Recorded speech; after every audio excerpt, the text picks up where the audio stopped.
All right, Albert Breer is here, our buddy, Sports Illustrated, Amazon. You might notice that fancy background from the Amazon broadcast of Sam Schwartzenstein. What's going on, man? Hey, what's up, man? How you doing, Kevin? I didn't know you stayed in a hotel on Sunday night. That's a veteran move. Yeah, well, it's sort of, so it started when it started because having kids, like when you're staying up late to write is really hard. And it's almost in service to them. And I know that sounds weird. Like I'm getting away from my family in service to them. But it's like, if I want to have like any sort of interaction with them after school, I can't be going off 2 hours sleep anymore. And the reality is, like, I can say, yeah, I'll go like somewhere in the house to go try to sleep 4 hours or 5 hours, whatever I get on a Monday. And like, they won't wake me up, but that's not reality. Never works. You know what I mean? Like, it never works. And my oldest is off to school by 7 in the morning, meaning he's up much earlier than that. So like functionally, me and Emily have a very real relationship. We're honest with each other. And so like we came to the mutual decision that it's not good for anybody if I'm here on Monday morning, like coming off of writing that thing. The other thing is, and this is a quick one. I don't want to go too far down the nights and weekends rabbit hole. Nobody wants to hear you complain about staying up late to talk to football players and football coaches. So the best thing to do is just be nowhere near anything. Don't talk to anybody. Then show up on Tuesday all ready to go. Because the worst thing is if you go to, do you feel like you have to remind people sometimes that this is your job? No, only we can talk to each other like that. Only we can talk to, because it's like, oh, I had to wake up at 6 a.m. to go talk to so-and-so. And it's like, you know what? Most people would trade jobs with us. Yeah, so and it's 100% true. And like a lot of our jobs don't feel like work at all. And I'm so lucky, and I know you feel the same way, so lucky to be doing what I do for a living. Lucky. It's but so stupid. Like it is a job. You know what I mean? Like, so it's like, I mean, sometimes even like people, even like my parents, sometimes like I have to remind them, it's like, no, I can't do that on Sunday at 2 in October. 100%. Like 100%. There aren't exceptions to that. Like I cannot do that. So it's funny because like your job is sort of, I always say this, like when I talk to journalism students, I'm like, the one thing you have to understand is the games are when everybody else isn't working. Right. And really wrap your head around that, because no matter what sport you cover, the games are always going to be when everyone else is not working. It's almost like collecting information for what we do is almost like coaching. We're like the real work stops at the kickoff. Like you're basically done. And so do you remember when we missed the kickoff I maybe shouldn't say this. We missed me and Dan Wetzel missed the kickoff to the Super Bowl because we were talking about college recruiting in the back of the press box. But the reason that happens is because we just spent 8 days collecting information for the game. You're going to out us as like message board people now, I know. We actually have to move on. We've only missed like 2 plays, guys. We only missed 2 plays, and we're not going to go continue sniffing our own farts about journalism. I hope I was talking about Jeremiah Smith. We were talking about NIL. Or is that a cheap shot? Change it. It was a cheap shot. Too early for that. We're editing it out, and we're canceling this episode, and we're going to bring on any number of friends who won't bring up Jeremiah Smith. All I'll say is that Jeremiah Smith not going to Florida State is a very funny thing, especially because all the reporting from the Florida State crowd was that he was a silent commitment there. Not outing ourselves as message board people. Let's talk about the NFL. Jayden Daniels, I said this on my recap show on Sunday. You don't put up these numbers unless you're legitimate. There's literally no way to be a flash in the pan like this. This is not, and we've seen 4-week runs that look really good. But if you do this, if you push the ball down the field and not make mistakes, that's CJ Stroud, that's Mahomes, that's like top shelf young quarterback I've ever seen. You talked to Dan Quinn on Sunday night. Walk me through what what they think about this start and how it happened. Yeah, I mean, I think like one of the most impressive things like is just kind of how he dove in right away and like was willing to do all the work. And I think like there's a nuance to it, Kevin, like where this is a guy who really had to, like, this isn't, I don't mean this is an insult to Caleb Williams, but this isn't a guy who like landed in college and was anointed as a top 5 pick from the minute he stepped on campus. Like people forget that if like he had declared for the draft instead of transferring from Arizona State in 2022, like he may have gone undrafted. Like, Mm-hmm. I mean, and so like this is a guy who started every game as a true freshman, came back his sophomore year, COVID hit. They only had 4 games that year. And then like his junior year, Arizona State was, I mean, like a crime scene, right? Like it was like they were under investigation for a million different things. And that whole season went sideways. His touchdown to interception ratio that year was 10-10. Mm-hmm. And so if he'd come out like at that point, he may have gone undrafted. And he did. And instead he transfers to LSU, and we know the rest. I think having to take that path developed a work ethic in him. Nothing came easy, and he really had to earn his way. And, Dan told me this story last night about like the week in Arizona, and his office was at the team hotel was 2 doors down from the quarterback's room. And he said he would walk by last week and the light would be on and the room would be full at 9 p.m. in that room. Uh-huh. And, it's a kid who is, we know what can happen to quarterbacks in that market and how they get crowned.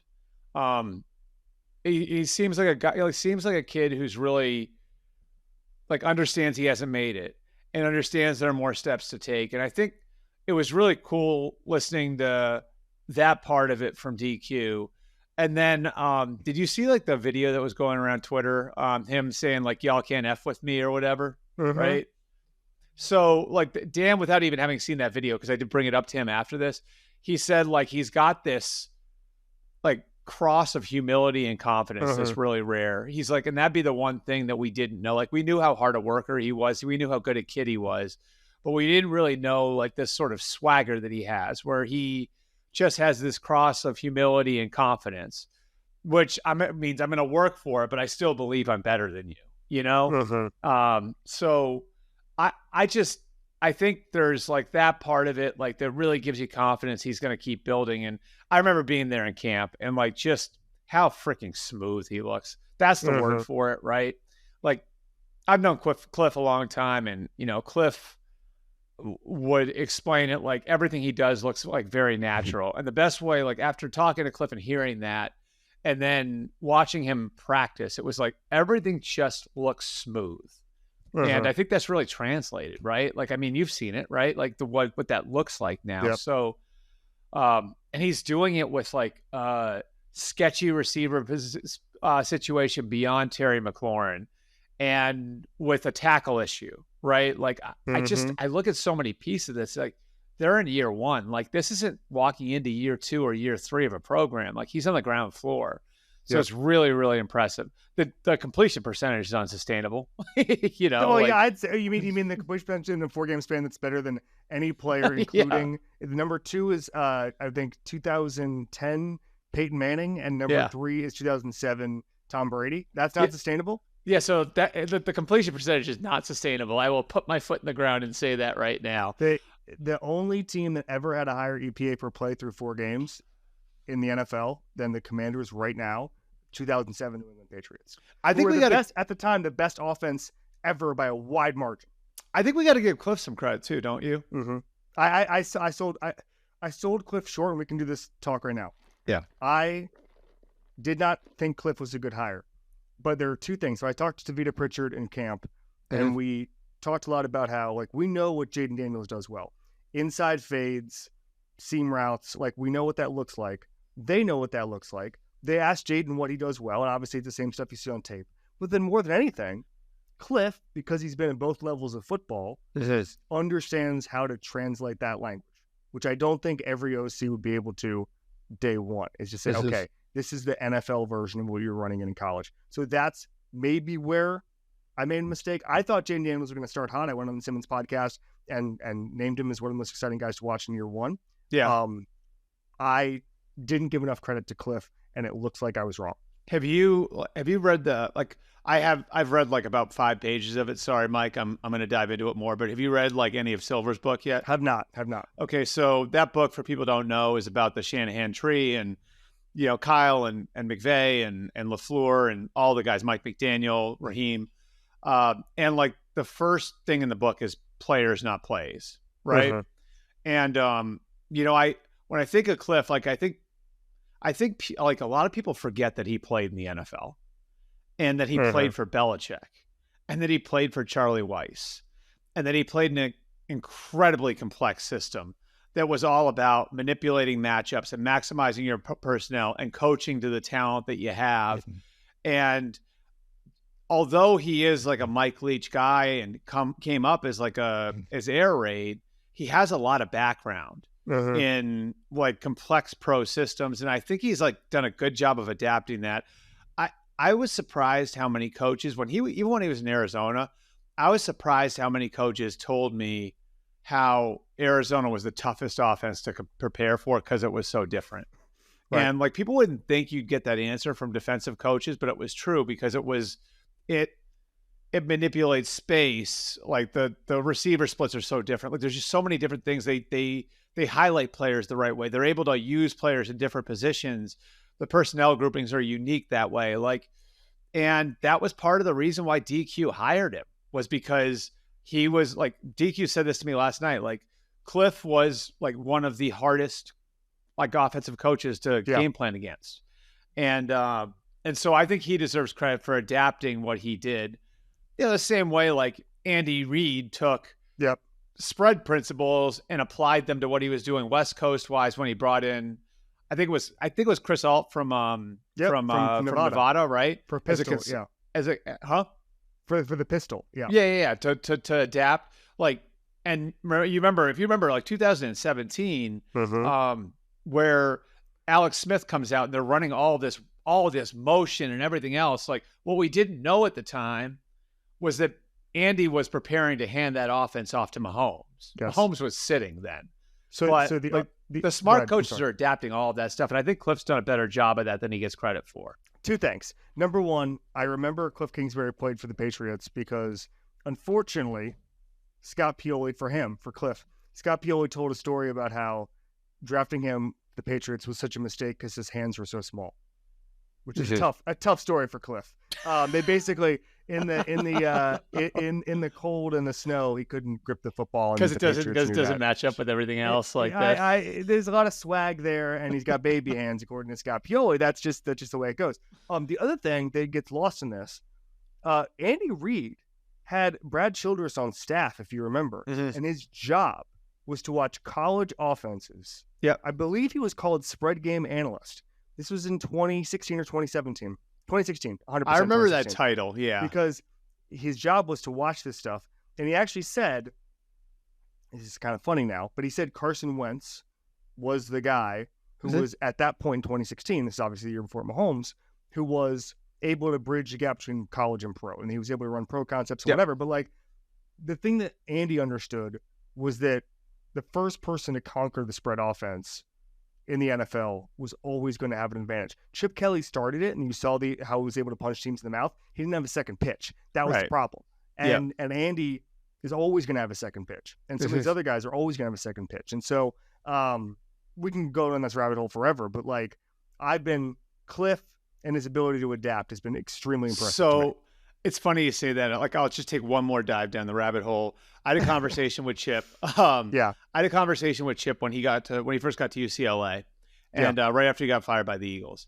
And I started to talk to him about his lasting impact in the NFL. And, there were a lot of things that he did that were very new that had nothing to do with his offense, like the way they practiced, the sports science stuff, all of that, right? Like just challenging everything. That was like Chip's calling card, was like always asking, like, well, why did they do this? Why have they always done it this way? So I remember like talking to him about like the offense, and I said, well, like, I feel like from an NFL standpoint, a lot of the stuff you were doing was revolutionary. And he stopped me and he said, don't ever use that word. He's like, football's a big round circle, this big game of cat and mouse. Everything is evolutionary, not revolutionary. People come up with something, then they catch up to it, then they come up with something, then you catch up to it, and it keeps going in this circle, right? And it was interesting because then he said, do you know who created the RPO? And I said, I don't know, somebody in like the last 10 years or so. And I probably named like a couple college coaches at the time that I thought were responsible for it. He's like, go back and watch TCU from the late 40s under a guy named Dutch Meyer. And he was like, they didn't call it RPOs. He's like, but if you go back and you watch, it's exactly what they were doing. And so I think it's sort of interesting that way, where we think like the next thing is always like this, like, oh my God, this is this brand new idea. You can probably dig through football history and find it somewhere. So it's always been on football coaches, I feel like, to kind of keep that ball moving forward. There was a coach, I want to make sure I have his name right.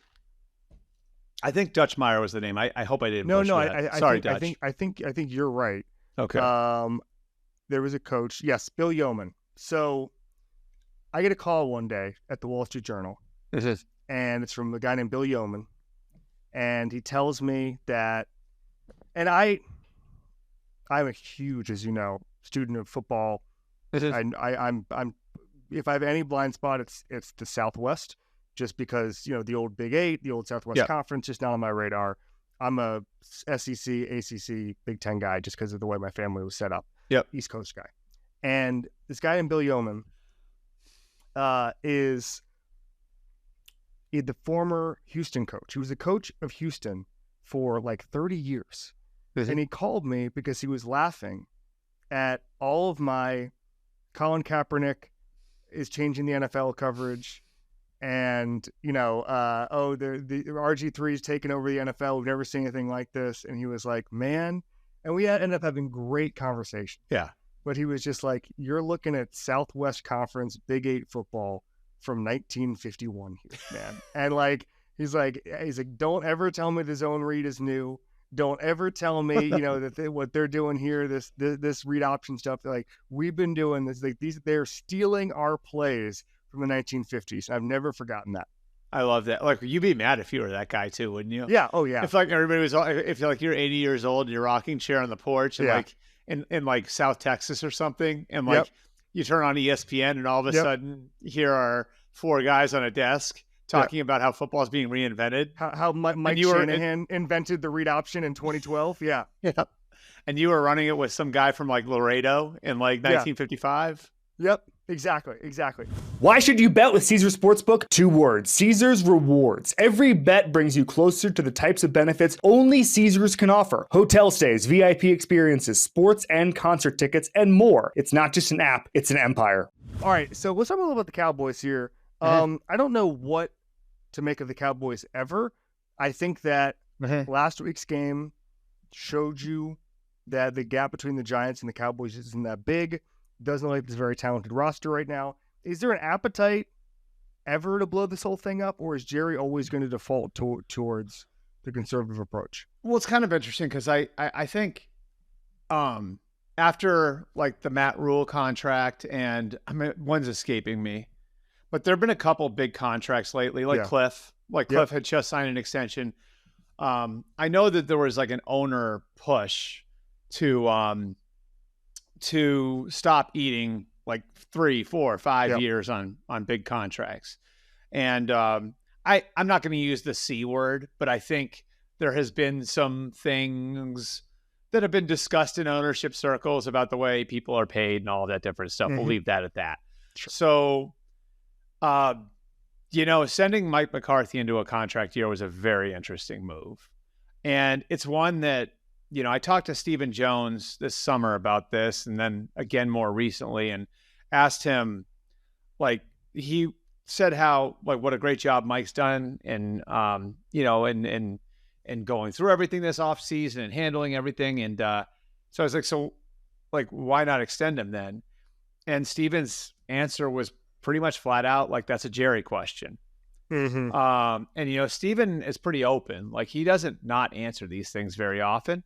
You know what I mean? So like, that to me was interesting. And, you know, I just look at where they're at, and right now, you know, the way they've paid Dak, the way they've paid CeeDee, the way they're going to have to pay Micah, assuming that gets done. And then some of the older players like Zach Martin, they've already paid DeMarcus Lawrence that are under contract. They've sort of created this situation where they've really got to hit on younger players, and their younger players have to play big roles. So, like, I think one thing that's sort of encouraging about the Giants game is guys like DeMarvion Overshawn, guys like Mozzie Smith. Mozzie Smith, I was going to say. Who have started to play really well. Deron Bland last year would be a great example of it. Like, they're more in need of those guys performing now than ever before, because those guys are going to have to play a big role on the team if the team's going to get back to 12 wins. And that's on top of needing to get top shelf production from your Parsons, from your Lamb, from your Dak. So I think the path that they take to a championship now is narrower than it's been in the last few years, and that they need a lot of those guys to hit. Now, the good news is they've been really good in that department. I mean, everybody argues over Jerry as the GM, and I think there are problems with Jerry having as much control as over everything as he does. But when was the last time you really felt like the Cowboys had a bad roster? Right. I mean, it was probably when Dave Campo was the coach. Yep.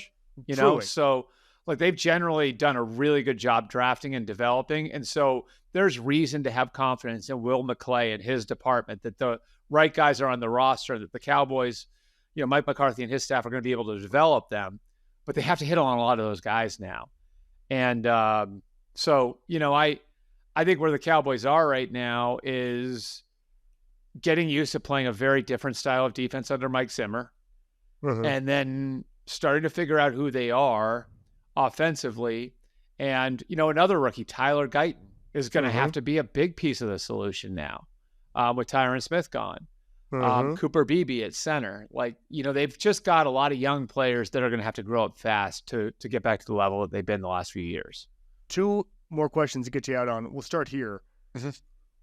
Belichick, if we were doing a Belichick power rankings right now of teams, I mean, and it's two separate questions. What situation would Belichick help the most versus what situation does Belichick want, or will an owner, almost three separate questions. What owners are the most aggressive about Belichick? How is that 1 month in rounding into form? Well, someone has to finish last in the NFC East, and it doesn't look like it's going to be Washington, right? So that's the race. That's the race. The loser. It's like you might get the number one overall draft pick, but you definitely get Belichick if you finish with 2 wins in the NFC East. I just think Belichick's not going to go to a place where he doesn't trust people. Yeah. Right. So I think there's going to have to be established relationships. I don't think John Mara wants to blow it up. I just don't. I think it would have to be pretty bad.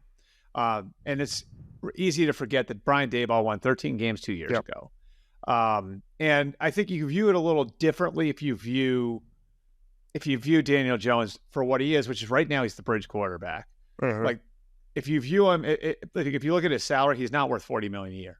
But if you view him as the bridge quarterback, if he's their version of, I don't know, who would it be? I mean, Baker's the wrong example, but Baker's taking less than him. Right? If Andy Dalton. Yeah, someone like that. Then then he's fine. I think he can be fine as that. So I think the Giants would have to be pretty bad, but obviously, he's got the relationship with John Mara. And Philly, he's got the relationship with Howie Roseman. And there's a little bit of a rivalry between Kraft and Lurie that goes back. And I'm not sure that Lurie wouldn't be motivated to take a swing with a Belichick, especially with the roster. If you look at their contracts, they're way over leveraged. In 3 or 4 years, this whole thing could be tough for them to field a team the way that all their contracts set up. So they're really in with this current group, which sets up as a sort of team that would want a coach like Belichick, right? Yeah. Dallas, he's got a great relationship with the Joneses. And Dallas, I think, if you want to talk about personal rivalries, him and Parcells. So all three of those make sense. We've all talked about those. The one I've talked about a little bit over the last week in a couple different places is Jacksonville. Yep. The Jaguars are 0-4. They play a division game this week against Indy. We know billionaires don't like being embarrassed. They don't. Shad Khan said before the year that he thinks this could be the best Jaguars team ever. What if you're 0-5 going to London? And how much you've invested in London and trying to cultivate. I was going to say, you want to win in London. Right. And then you lose to the Bears. And then you lose to the Patriots in London. Does that change the dynamic? I mean, I think that's something you really have to consider. And Bill's got a relationship with Tony Khan. And Shad Khan is not an overbearing owner. So Shad Khan would in all likelihood throw him the keys and say, you set it up the way you want to. And so even more so than those 3 NFC East teams, if he was seeking control, right? Jacksonville could give it to him. And then he's got a quarterback there. It's one where I see it where it's like, okay, that's a place where he could legitimately try to bring the band back together. Josh McDaniels, Joe Judge, Matt Patricia, like all those guys. And then bring in his own GM, and there's a lot of former Belichick, lieutenants that are ex-GMs out there, right? Thomas Dimitroff, Scott Pioli, John Robinson. You can go down the list. There are a lot of those guys. Bob Quinn. So I don't know. I mean, I think Jacksonville is one that's sort of interesting just because, again, there is a pre-existing relationship. But I think the 2 prereqs are you have to be able to win pretty quickly, and you have to have a pre-existing relationship with Bill. And I think all 4 of those teams have that. Fascinating. You mentioned the Eagles not being able to field a team in a couple of years if things go wrong. I will say they could do what the other team like that has done and get DJU out of the portal and just see what happens. Hey, the Vikings are the best team of football right now. It's too bad that they missed on Cam Ward, huh? Oh boy, it's heartbreaking. It's heartbreaking. Did you see that play on Saturday where he got out of pressure and just shoved it to Riley Williams? Also, I'm on crazy pills. Everybody's learned. Can I get your opinion on one thing real quick? Yeah. On that game? Yeah. Okay, because I'm going to be in this situation later at some point this year. I don't know when it's going to come, but it's going to come. So much of my college football, anybody who loves their team enough to, I think the line is probably following recruiting, right? That's when you're, or reading rivals message boards. No, I don't mean rivals. I don't mean rivals like the company. I mean you reading Michigan's message board, or me reading a Gator or a Seminole message board. That's what I mean when I say rivals. Yeah, in search of them being inferior to you. Yeah. So what they're mad about making you happy. Yes. Yeah. So since you're kind of on my level when it comes to that, I was sort of wondering what the end of that game felt like, because to me, right, that is part of the excitement of college football and part of what's so gut-wrenching about it. And I sort of felt it during the Georgia-Alabama game because in years past, that legitimately could be an elimination game, right? Yep. It legitimately could eliminate someone from the college football playoff. Yeah. And now it really can't. And I was wondering if that felt the same for you on Friday night, if it felt different because you're probably going to get a mulligan, you might get 2. Somebody asked me that question on the radio. A very, very similar question. Is it? Because I haven't felt it yet because we haven't played. So it felt just as bad. What I would say is a couple of things. Number one is the thing I was worried about most of all. If you drop a conference game, especially in the ACC, there's a lot of teams that are going to have really soft schedules. Florida State's not an automatic loss for anybody. In fact, it might not be a loss at all. And Clemson's pretty good, so they'll probably get there.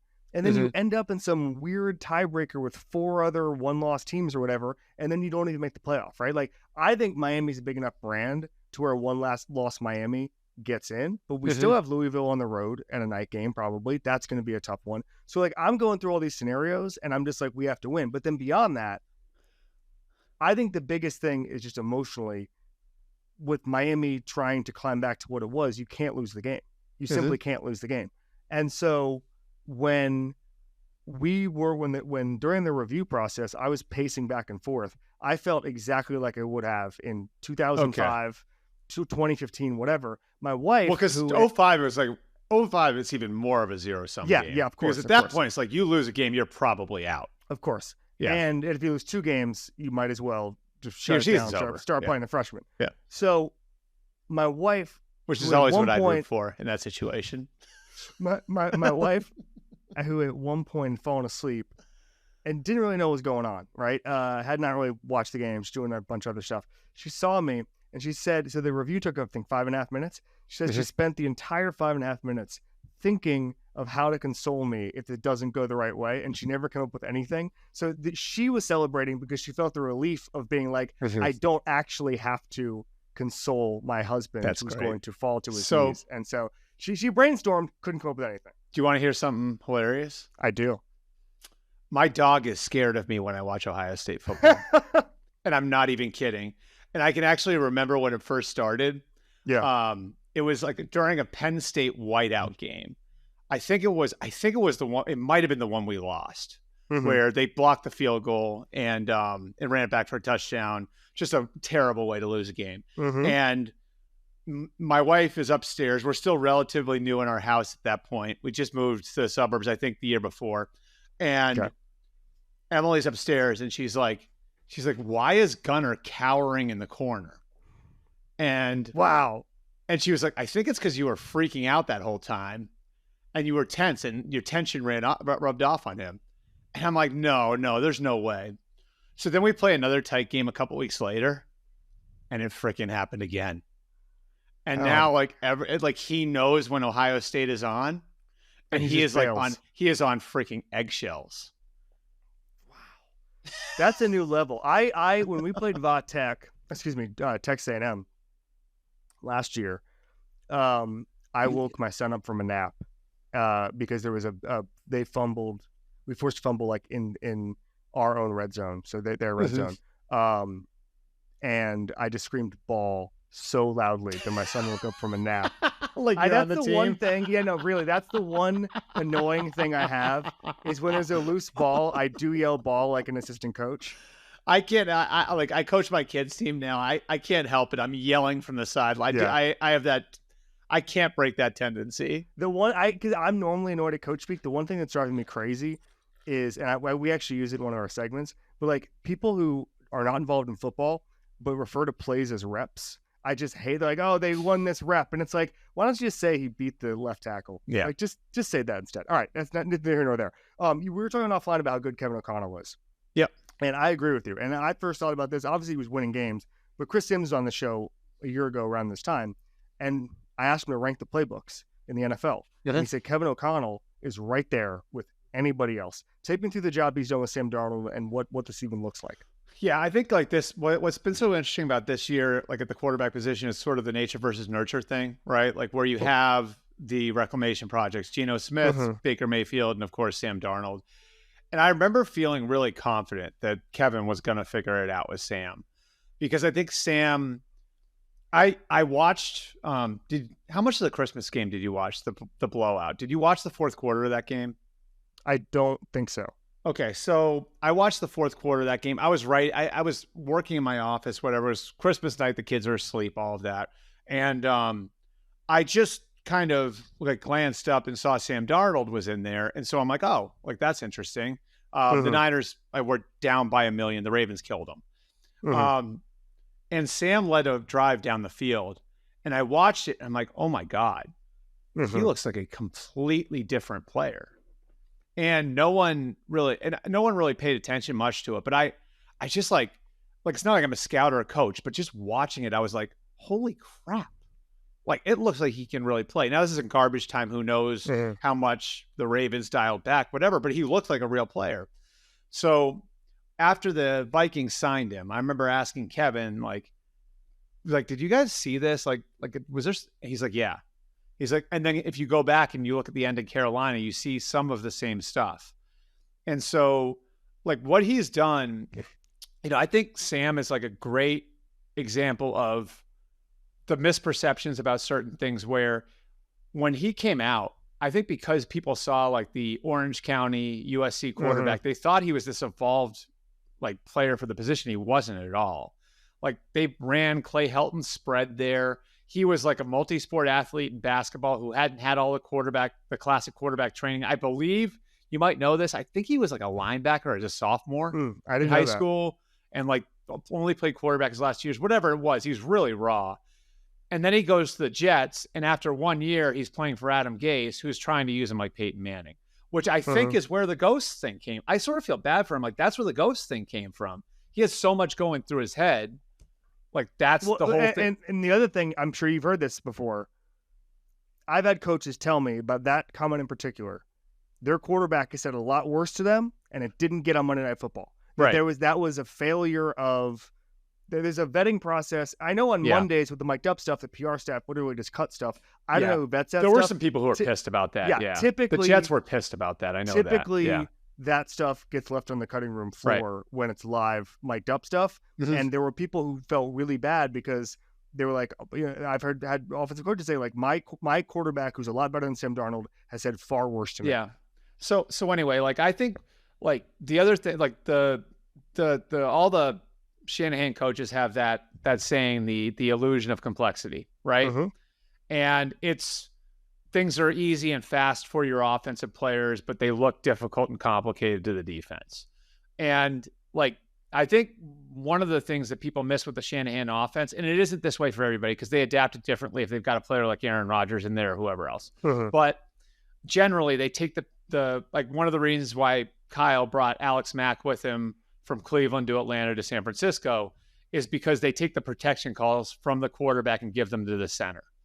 And they have what they call cans, where it's like you look at one thing with the coverage, and if it's this, then you go to this play call, and if it's that, then you go to this play call. So it's like you have 2 play calls, and it's all based on one coverage indicator, and you're going one way or the other, and it kind of helps you play faster, right? Mm-hmm. So they have all of these things within the offense that just are built to make the quarterback just go out and play football. That's what Sam needed. That's what Sam needed the whole time. And I actually think the original Jets staff tried to give him that because they hired Jeremy Bates, mm-hmm. who was one of the Shanahan guys, mm-hmm. right? And then after a year, they go to Gase's offense, and it's a mess because it's way too complex and complicated, and he's not ready for it, and it blows up. And I think, Kevin just letting Sam go out and be an athlete, letting Sam mm-hmm. go out and play, and taking a lot of that stuff off of him, I think, put Sam in a position where he can succeed. And to me, the most impressive thing was the drive where they really closed out the Niners. Uh-huh. No Justin Jefferson, uh-huh. no Jordan Addison, no TJ Hawkinson. And he makes this throw down the seam to Jalen Naylor, I think it was, uh-huh. For 26 yards. That was just a balls out throw. And it's like, my God. And so I just think it's like Kevin simplifying it, playing to his quarterback's strengths. And again, it's like that whole players not plays thing. You know what I mean? Like, uh-huh. It's like, let's do what our quarterback does well. And I mean, can you imagine, like, they let Kirk Cousins go, and now they may have 2 answers at the position?